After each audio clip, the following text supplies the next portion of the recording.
en esta iglesia favorecemos y preferimos que los niños estén en el culto la mayor parte del tiempo posible. Nada más los bebitos son aquellos que, si los padres así lo desean, pues ahí hay el servicio de cuna disponible.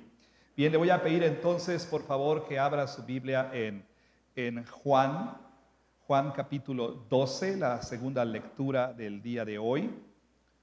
Juan 12, versículos del 12 hasta el 19.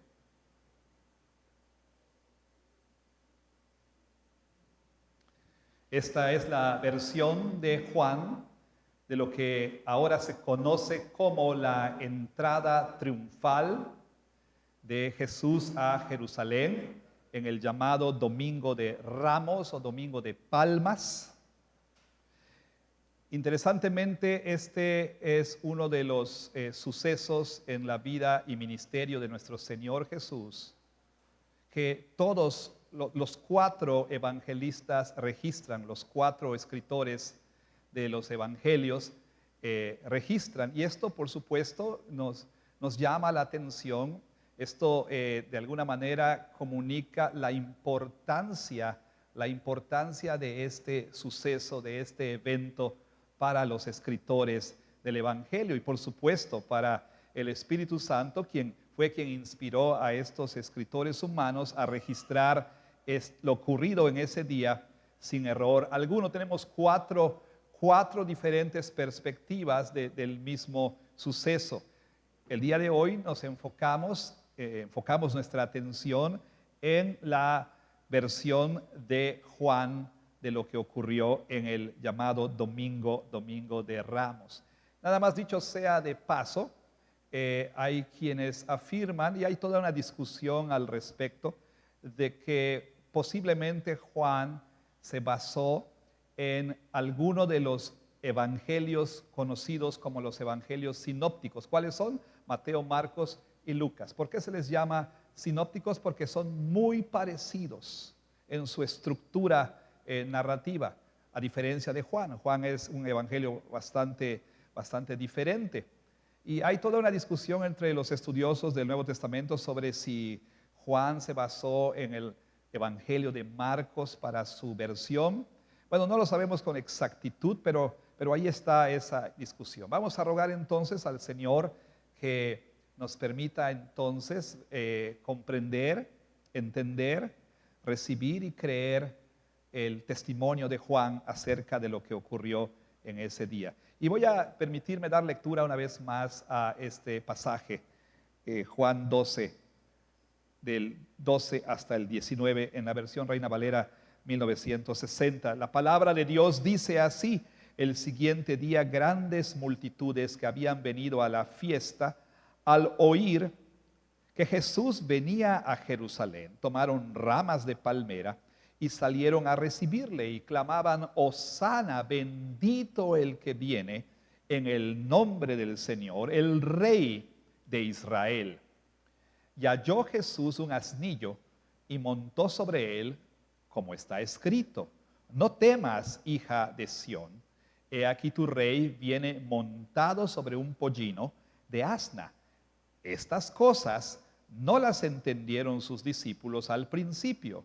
Pero cuando Jesús fue glorificado, entonces se acordaron de que estas cosas estaban escritas acerca de él y de que se las habían hecho. Y daba testimonio la gente que estaba con él cuando llamó a Lázaro del sepulcro y le resucitó de los muertos, por lo cual también había venido la gente a recibirle, porque había oído que él había hecho esta señal. Pero los fariseos dijeron entre sí: ya ven que no consiguen nada. Miren, el mundo se va tras él. Amén. Esta es la palabra de Dios. Vamos a orar. Señor, queremos darte gracias por concedernos el privilegio esta mañana de escuchar tu palabra. Tu palabra ha sido leída, Señor. Permítenos creer y confiar que la palabra que fue leída es esa palabra que salió de tu boca, el aliento de tu boca, que por obra del Espíritu Santo, Señor, esta palabra fue escrita sin error alguno. Este es un testimonio veraz de lo ocurrido en la historia. No es un mito, no es una leyenda, no es un cuento de hadas, no es una anécdota, no es una efeméride, nada más. Esto es un hecho real que ocurrió como Juan y los otros evangelistas nos dicen que ocurrió. Y te rogamos entonces, Señor, que creamos lo que Juan dice, pero que entendamos que él no escribió simplemente para darnos información sobre este hecho. No escribió una mera biografía acerca de Jesús. Como él mismo lo dice, cuando habla acerca de lo que escribió bajo la inspiración del Espíritu Santo, él dice que estas cosas fueron escritas para que creamos que Jesús es el Cristo y creyendo tengamos vida en su nombre. Te rogamos entonces que ese sea el resultado el día de hoy, que creamos que Jesús es el Cristo, el Rey, el Hijo del Dios viviente, y creyendo tengamos vida en su nombre. Rogamos esto, Señor, pidiendo tu obra en el predicador. Señor, te rogamos que le permita sobreponerse a sus múltiples deficiencias, inconsistencias, fallas, errores, pecados. Concédele la obra del Espíritu Santo, Señor, para que hable tu palabra con claridad y sencillez, pero sobre todo con fidelidad, y abre los corazones para que sean receptivos a tu palabra. En el nombre de Jesús te lo pedimos. Amén. ¿Alguna vez usted ha participado en alguna actividad sin realmente entender, sin haber entendido, sin entender lo que estaba haciendo? ¿Alguna vez usted ha participado en una actividad siguiendo a los demás, diciendo lo que se dice, haciendo lo que se hace, pero sin entender la razón, el porqué de tal actividad?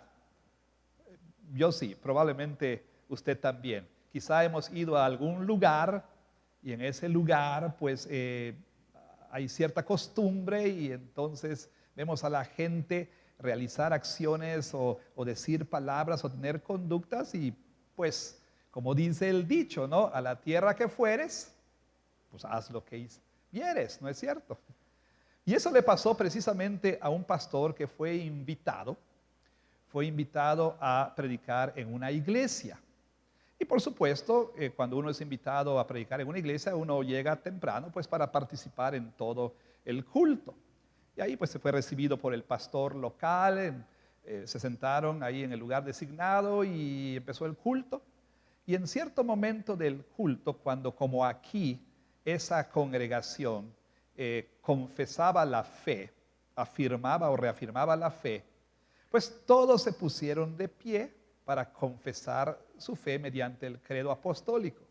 Nada más que no solamente se pusieron de pie, sino que se dieron la vuelta y todos empezaron a recitar el credo de los apóstoles mirando hacia atrás.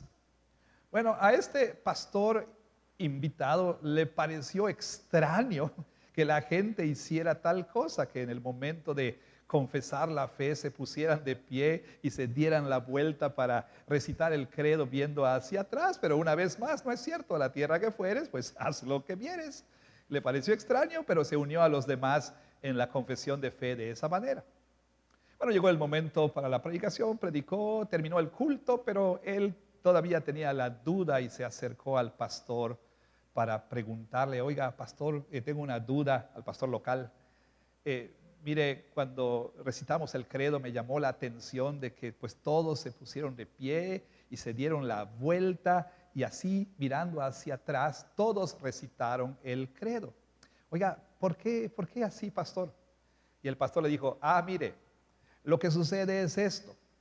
Cuando esta iglesia se construyó por primera vez, pues los ancianos consideraron que sería muy útil, de mucha ayuda, para los visitantes que pues no conocen el credo, pues poner una placa en la parte de atrás con el credo escrito, pues para que todos pudieran leerlo y recitarlo. Pero con el correr del tiempo remodelaron la iglesia y quitaron la placa, pero la gente se sigue poniendo de pie y se da la vuelta y recita el credo. Y es que hay cosas que hacemos sin entender, ¿no es verdad? Participamos en actividades y ceremonias sin entender y mucho me temo que una de esas ceremonias, si usted quiere, es precisamente el llamado Domingo de Ramos.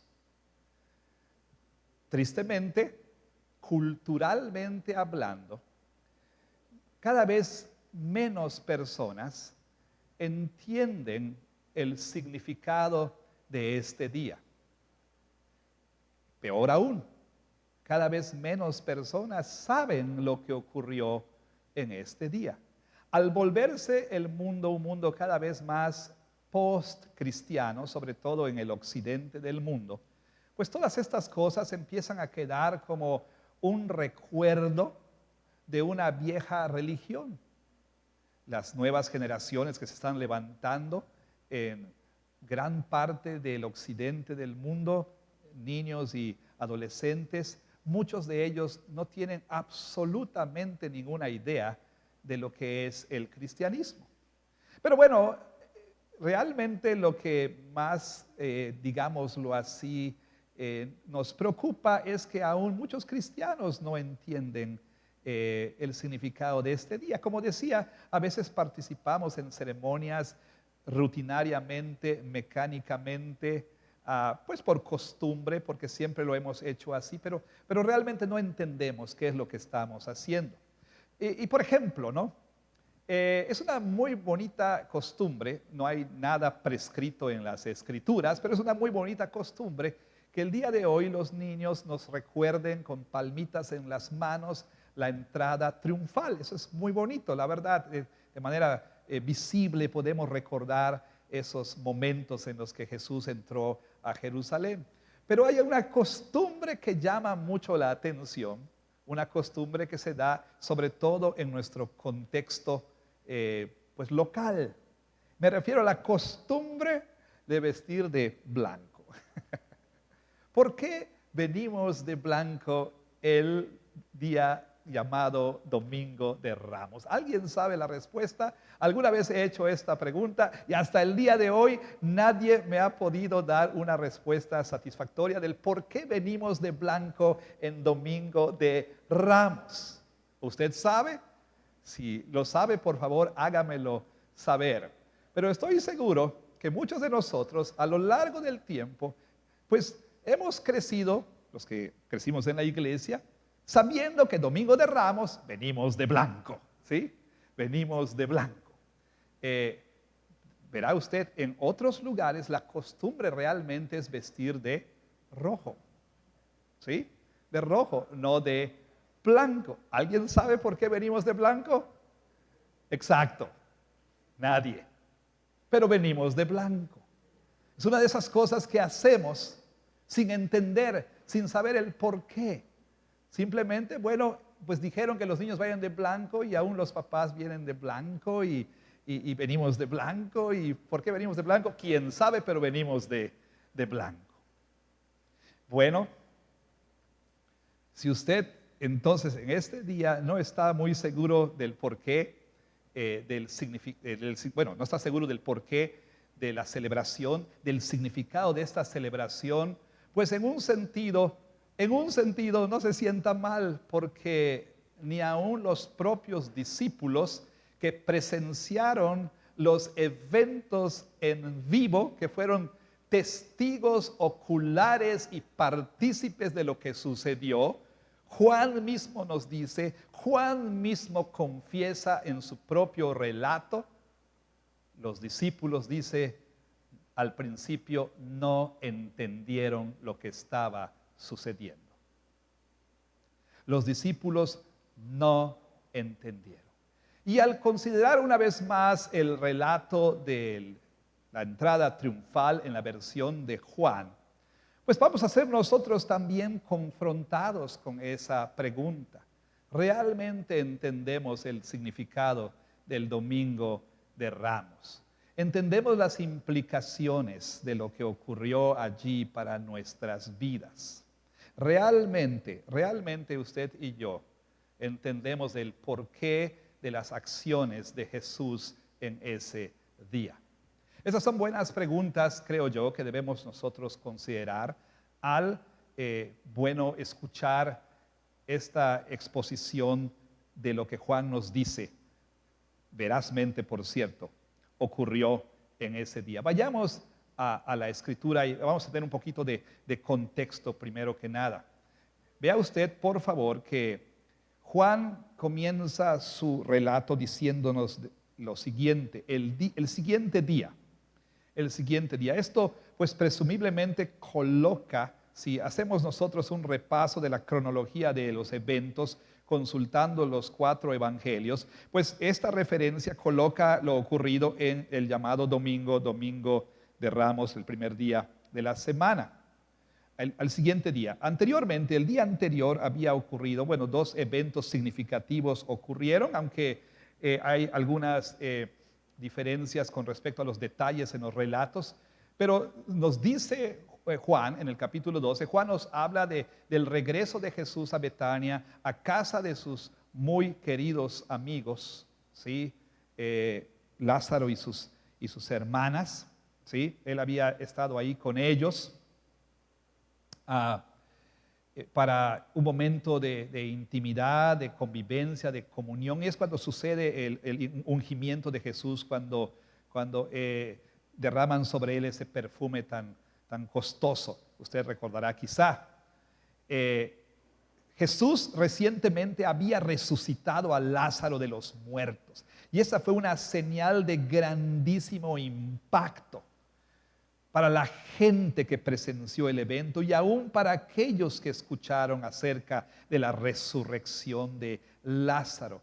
Y aún los enemigos de Jesús, los miembros del Sanedrín, el concilio religioso de Jerusalén, se dieron cuenta de la trascendencia y de las implicaciones de lo que había sucedido.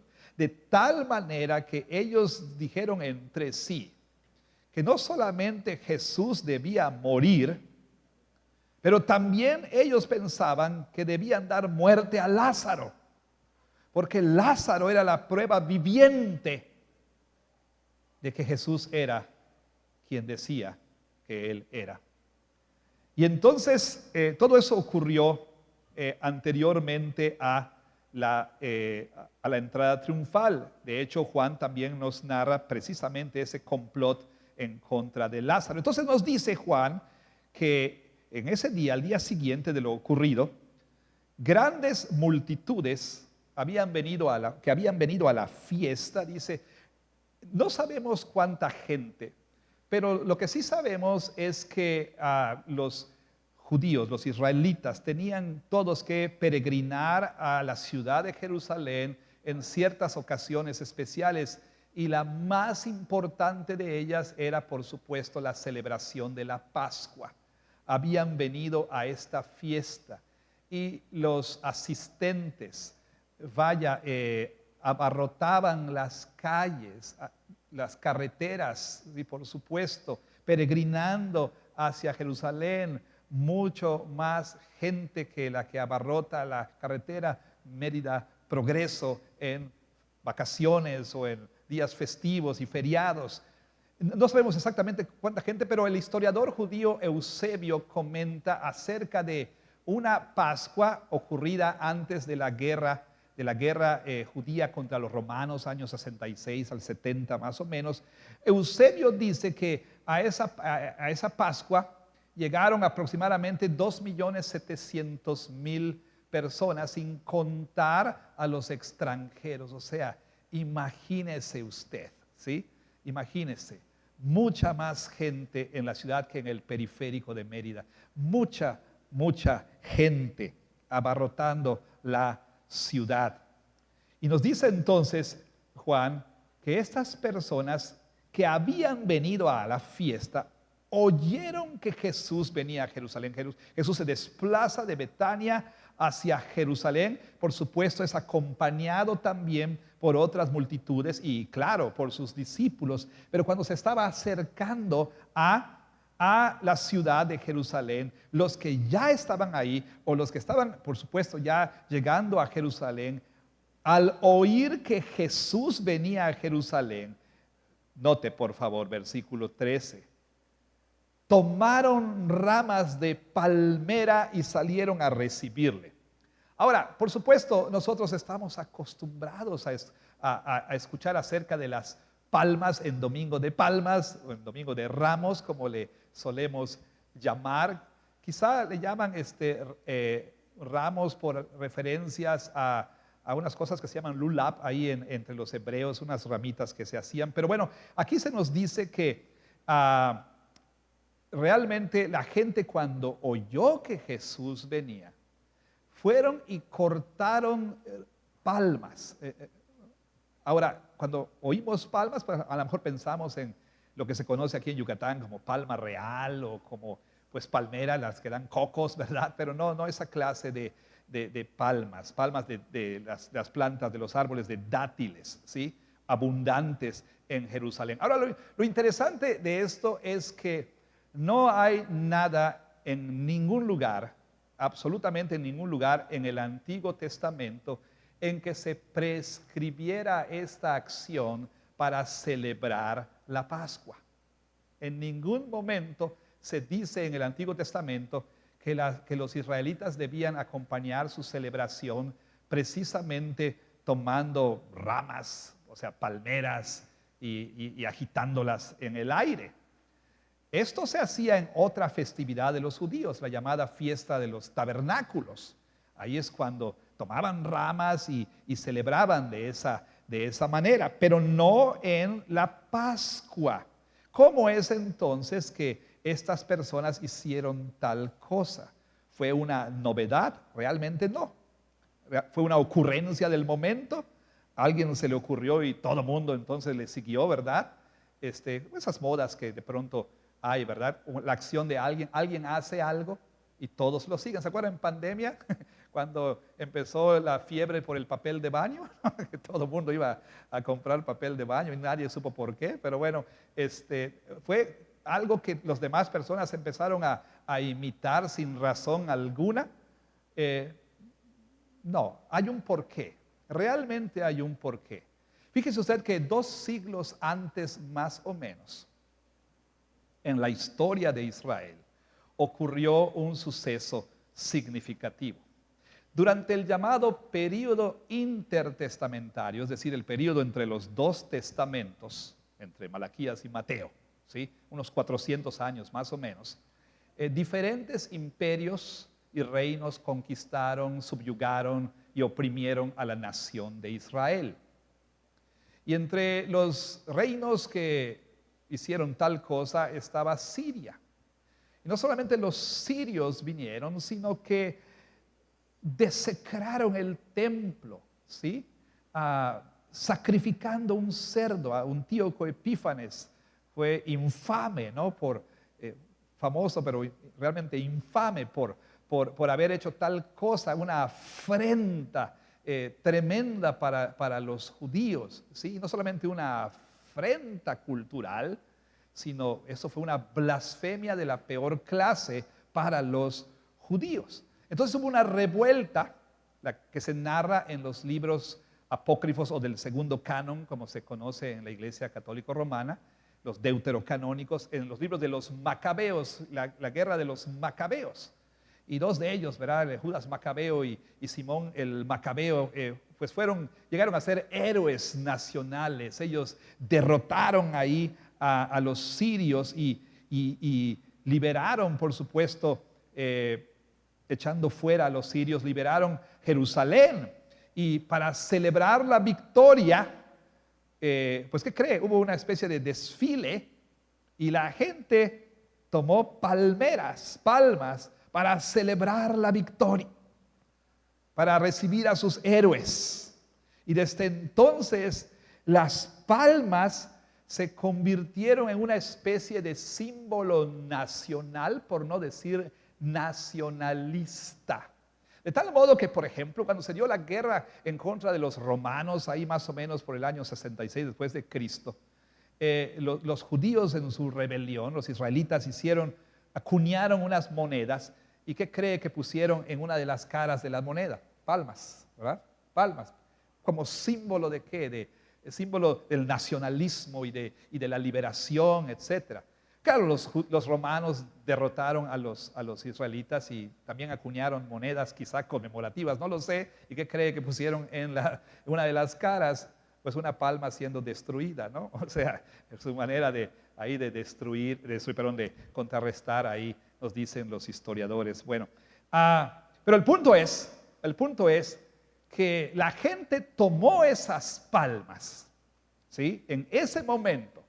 ¿Por qué? Porque ellos empezaron a creer que ese que se estaba acercando a la ciudad, quizá y solo quizá, podría ser el largamente esperado libertador, el que venía a darles verdadera libertad de la opresión de los romanos, el que iba a guiar al pueblo en la revuelta decisiva para expulsar a Roma de la tierra de Israel.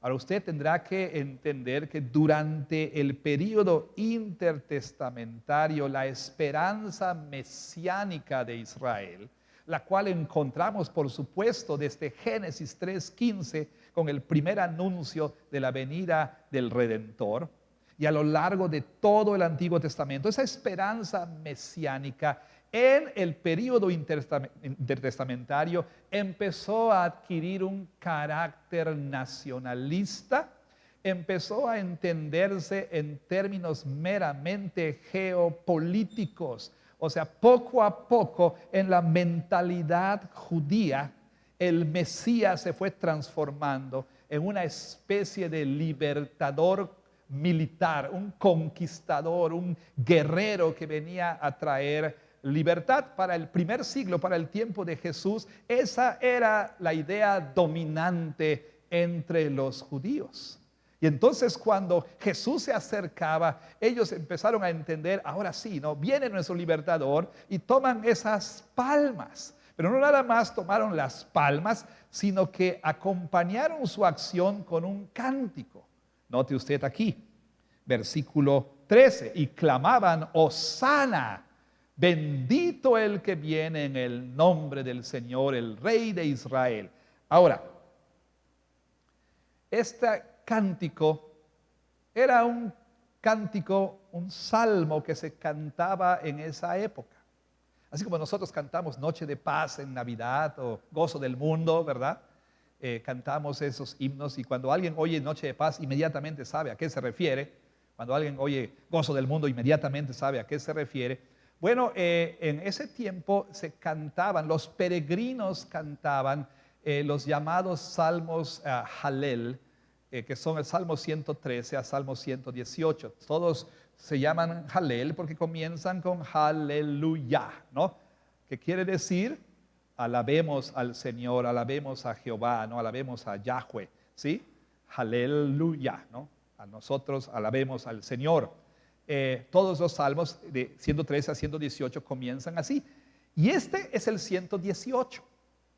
Y en el 118 hay esta canción donde, o sea, esta parte del canto dice Hosana. Hosana es una palabra que simplemente significa sálvanos, sálvanos ahora, sálvame ahora, te pido, te ruego, sálvame ahora. Y esta era una canción que cantaban los peregrinos que se acercaban a Jerusalén, y entonces se pronunciaba una bendición sobre este peregrino adorador que venía a Jerusalén. Bendito el que viene en el nombre del Señor. Pero con el tiempo ambas cosas, Hosana y bendito el que viene en el nombre del Señor, empezaron a adquirir otras connotaciones, si usted quiere. Hosana empezó a entenderse en otros términos. Y Hosana empezó a asociarse con la venida de ese libertador. Y bendito el que viene en el nombre del Señor empezó a entenderse precisamente como una referencia a ese rey mesiánico, al hijo de David prometido, que vendría a restaurar a Israel y a subyugar a todos sus enemigos. Y entonces ese Hosana se empezó a transformar en danos salvación, pero danos salvación de los romanos, ¿no? Danos salvación de esta opresión, danos salvación de su yugo. Eso es lo que realmente estaban ellos pidiendo ahí. Ahora, interesantemente, en la versión de Juan, Jesús inmediatamente realiza una acción. Nos dice Juan, ¿qué es lo que hizo Jesús? Y halló Jesús un asnillo y montó sobre él, como está escrito: no temas, hija de Sión, he aquí tu rey viene montado sobre un pollino de asna. Jesús deliberada e intencionalmente realizó algunas acciones. Los otros evangelios nos dicen que Jesús hizo preparativos, ¿sí? Hizo algunos arreglos previos, porque él estaba consciente, intencional y deliberadamente cumpliendo una profecía, la cual leímos hace rato, Zacarías 9:9, que habla de la venida del rey mesiánico montado sobre un asno, sobre un pollino. Pero aquí Juan, al citar la profecía, realmente nos da una versión compuesta. Realmente la frase "no temas, hija de Sión", no temas, no se encuentra en Zacarías 9:9. Ahí se dice regocíjate, hija de Sión. Pero aquí combina dos textos del Antiguo Testamento. Nada raro en cuanto a lo que hacen los escritores del Nuevo Testamento cuando citan el Antiguo Testamento. Están haciendo como un compendio de teología del Antiguo Testamento allí, ¿no? Y entonces dice que Jesús halló este pollino, se sentó sobre él, deliberadamente. Claro, Juan nos da la versión abreviada aquí. ¿Por qué hizo Jesús? Note, ¿qué hizo la gente? Tomaron palmas, ¿sí? Y empezaron a cantar, sálvanos. Y entonces Jesús se sienta sobre el pollino en ese momento. Jesús estaba claramente comunicando un mensaje a la gente. Y Jesús le estaba diciendo a esas personas por lo menos dos cosas. Una, en primer lugar, Jesús les estaba diciendo: tienen razón, soy el rey. Ese rey que ustedes esperan, ese rey anunciado, ese hijo de David, ese Mesías, soy yo. Soy yo.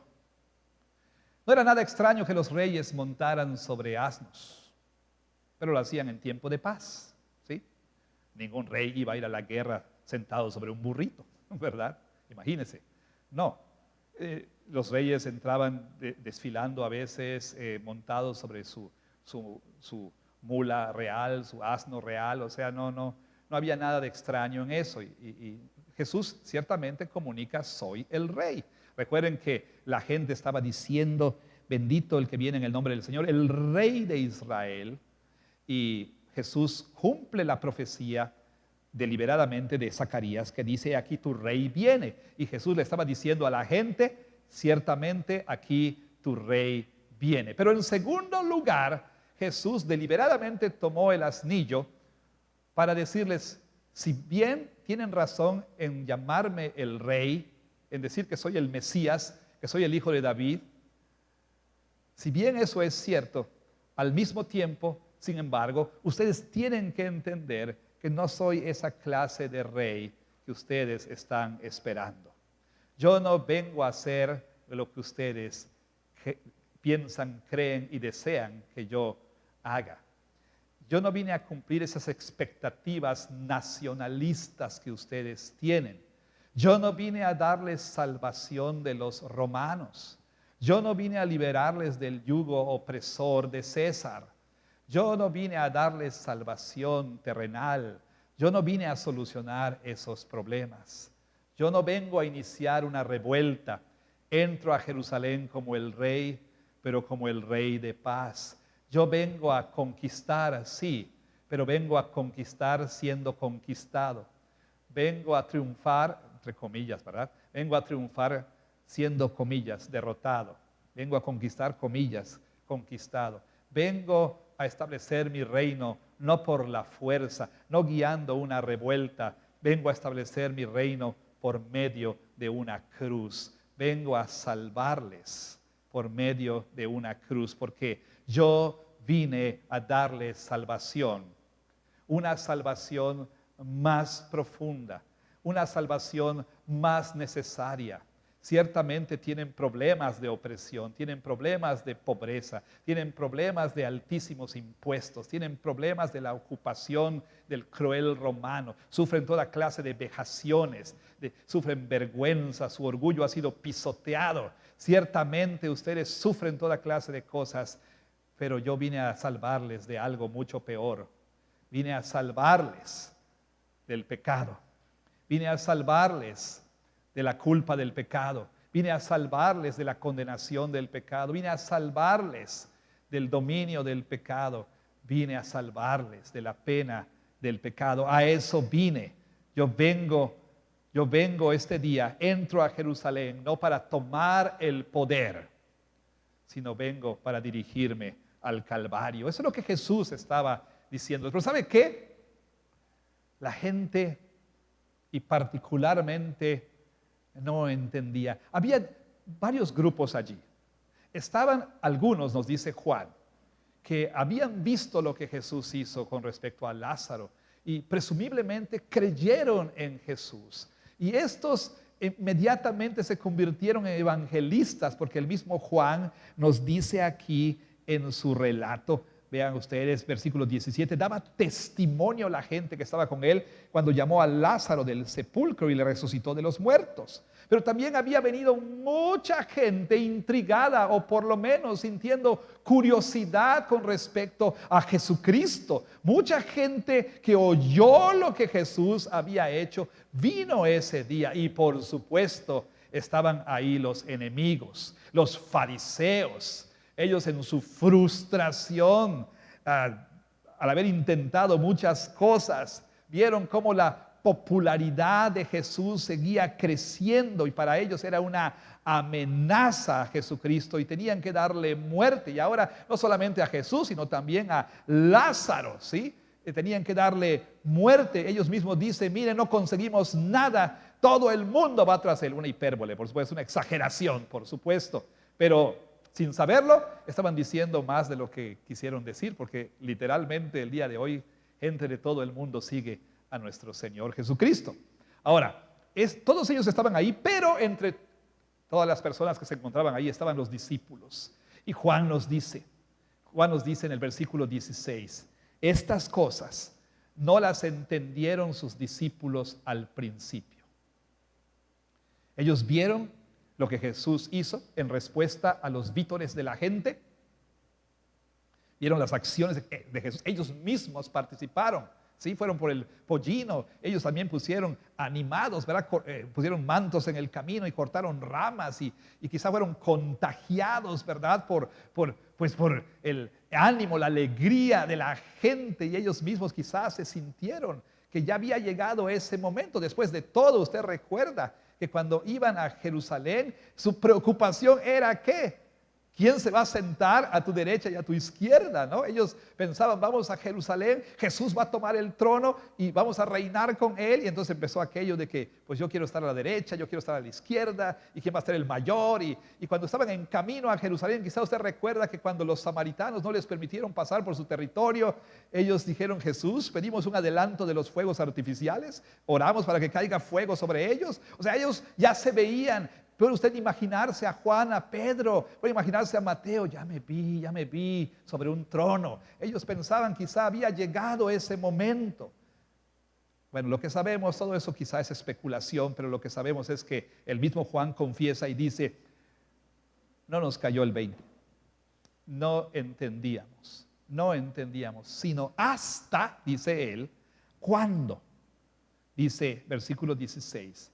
Pero cuando Jesús fue glorificado, es decir, cuando resucitó Jesús y ascendió al cielo y envió el Espíritu Santo, se acordaron de que estas cosas estaban escritas acerca de él. Y esto me hace pensar, hermanos, hermanas, en en la realidad de que efectivamente hay muchas personas que están confusas acerca de quién es Jesús. Quizá tienen cierto entendimiento, pero lo que entienden de Jesús no corresponde a quién realmente es Jesús. Tienen diferentes ideas acerca de quién es Jesús y qué vino a hacer Jesús. Para algunas personas Jesús es un mero rabí judío, maestro de religión. Para otros, pues es un filósofo, maestro de moral, un líder carismático que vino a iniciar un movimiento de amor, una revolución de amor. Quizá este fue un personaje enigmático que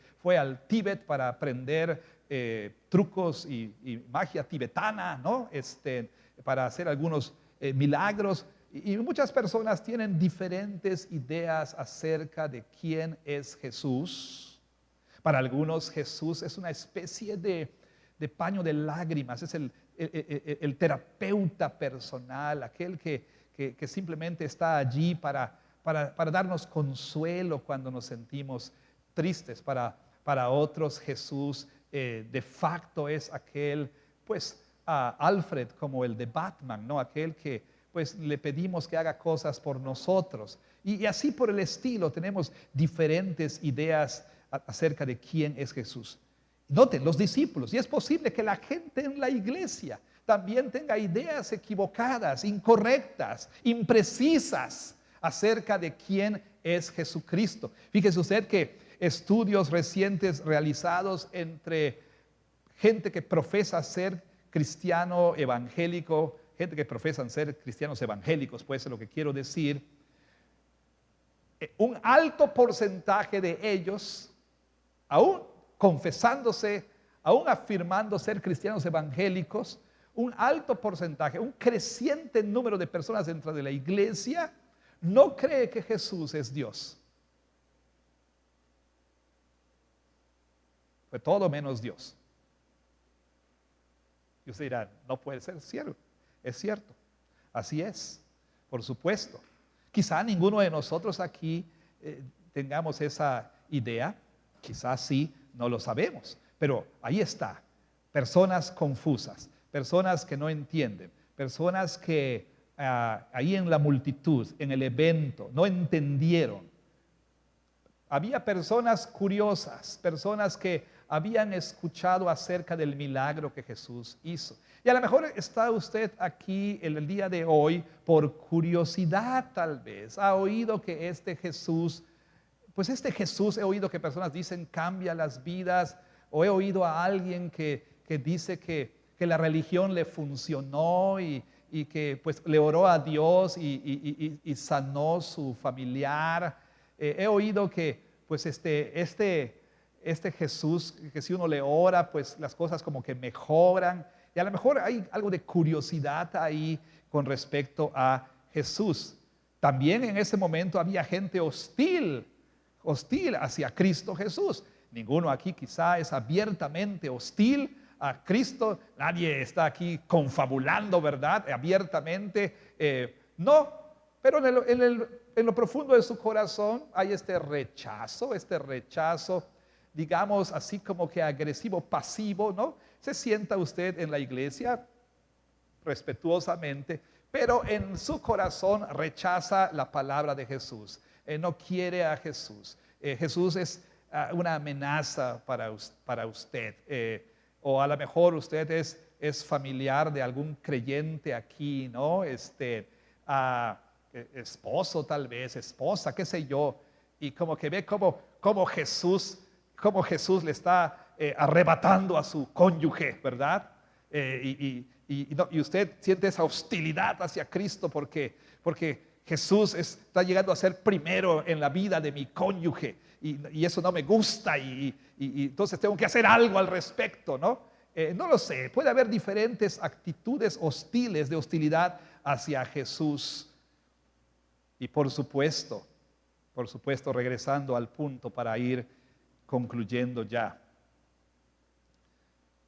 Personas que tenían esta idea de la salvación que Jesús venía a traer, una idea de salvación en términos meramente terrenales. Querían este Salvador, este libertador, este redentor, pero simplemente para liberación nacional, para que Él les liberara de todas esas penas que mencionamos.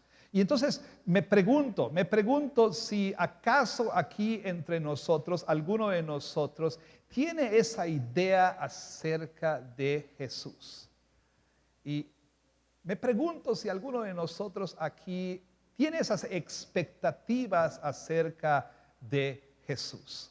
O sea, quieren en Jesús, quieren a un Salvador, pero no quieren a alguien que les salve de su pecado. Lo que quieren es alguien que les salve de alguna dificultad o de consecuencias de algún pecado o de algún problema, de algún embrollo en que están metidos.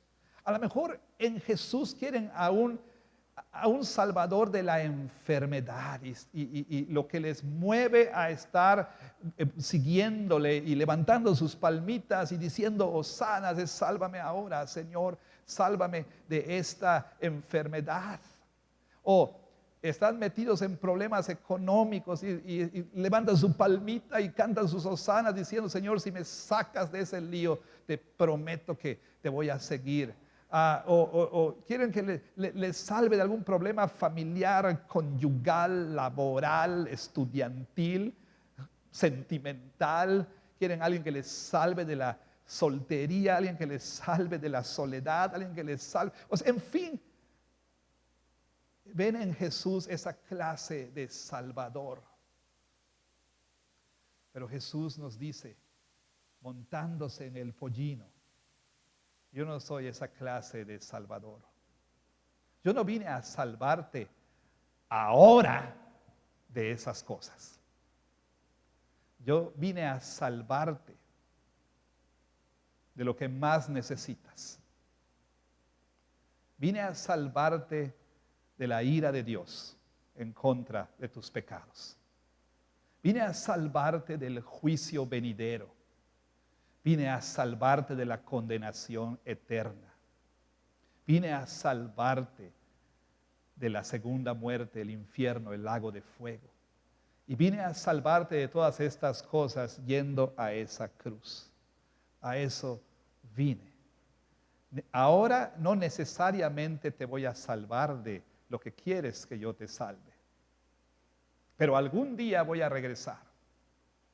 Y no regresaré montado en un pollino, sino como Juan mismo dice en el libro de Apocalipsis, Jesús vendrá montado. Creo que es una visión simbólica, por supuesto, porque no creo que haya caballos en el cielo, pero Jesús vendrá montado sobre este caballo, este corcel de guerra. Él con vestiduras blancas y con muchas coronas y con ojos como llamas de fuego, y Jesús vendrá a derrotar ahora sí a todos los enemigos físicos y espirituales, y Jesús vendrá entonces a restaurar todo lo que el pecado ha destruido, ha corrompido, ha pervertido. Jesús sanará entonces toda dolencia.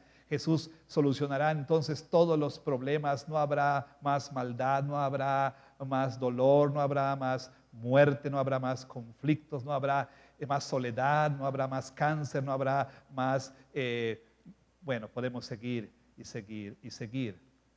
Pero nosotros decimos, sálvame ahora de esas cosas. Y Jesús dice, no, yo no vine a salvarte necesariamente ahora de estas cosas, vine a salvarte de tus pecados. Y la pregunta entonces es si usted entiende esto. Si usted entiende a qué vino Jesús, si realmente lo cree y si realmente usted ha recibido a Jesús como esa clase de Salvador. Los que quieren a Jesús como un Salvador nacionalista, como un libertador geopolítico, pronto se desilusionan, como fue el caso de muchos en Israel, cuando vieron que Jesús no trajo esa liberación.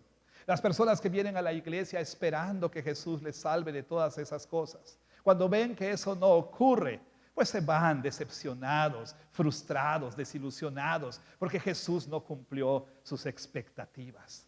Pero Jesús no engañó a nadie. Se sentó sobre el pollino y les dijo claramente, sí, soy el rey, pero no esa clase de rey que ustedes creen que yo soy. Sí, vine a salvar, pero no vine a salvar con esa clase de salvación que ustedes esperan que yo les dé. Entonces Jesús es muy claro y Jesús es contundente y Jesús le dice, he aquí, yo estoy como el Señor, como el Rey, que vine a dar mi vida por ti creyente. Usted y yo entonces pues somos confrontados con una pregunta sumamente importante. Puede ser que usted no entienda del todo estas cosas, o que no usted entendiera antes de este sermón del todo estas cosas. Quizá ahora tiene usted más entendimiento, un entendimiento más claro. Y la pregunta para usted entonces, si todavía no es un seguidor de Jesús. La pregunta es si usted dará su vida a Cristo, si entregará y someterá su vida al reinado y señorío de Cristo, aún sabiendo que tal vez Jesús no le salve de las cosas que usted le quiere que le salve ahora. Porque últimamente, hermano, déjeme decirle, amigo, hermano, hermana, señor, señora, niño, niña, déjeme decirle lo siguiente. Seguimos a Jesús, no porque Él nos salva de estos males temporales. De hecho, algunos que siguen a Jesús encuentran que no solamente Jesús no les salva de estos males temporales, sino de que sus problemas se aumentan por ser cristiano.